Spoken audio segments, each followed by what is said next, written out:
We're surrounded by systems trying to find the best of something, right? The best route on a map, the best product recommendation. But how does a machine actually figure out what's best? Well, it's not magic. It's a really powerful mathematical process called optimization. And that's exactly what we're going to break down today.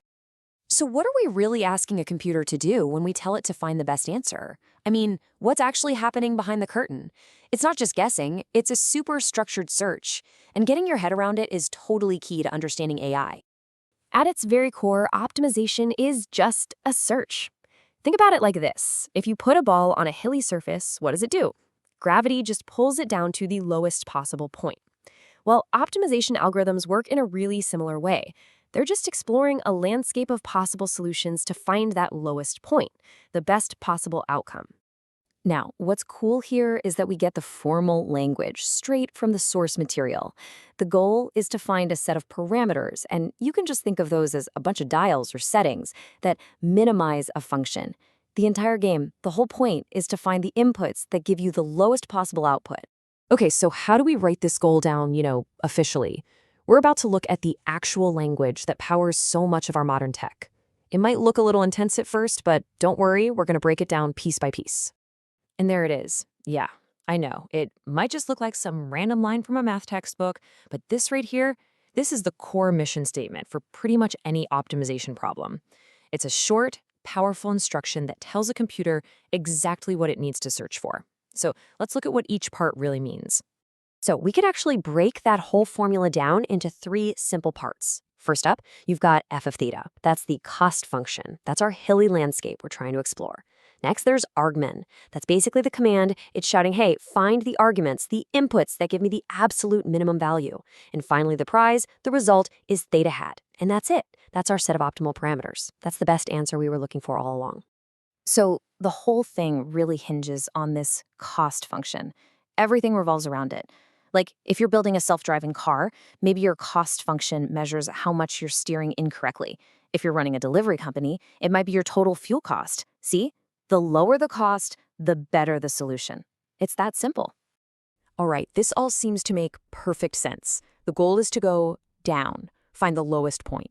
But what happens when the best answer is actually the highest point? What if our goal is to go up, not down? And this is a really, really important question. I mean, think about it. So often the goal isn't to minimize something, it's to maximize it. Maximize your profit or a model's accuracy. So do we need a completely new set of tools to find the highest point instead of the lowest? And here's the twist. The source material points out that most real-world optimization problems are actually about maximizing something.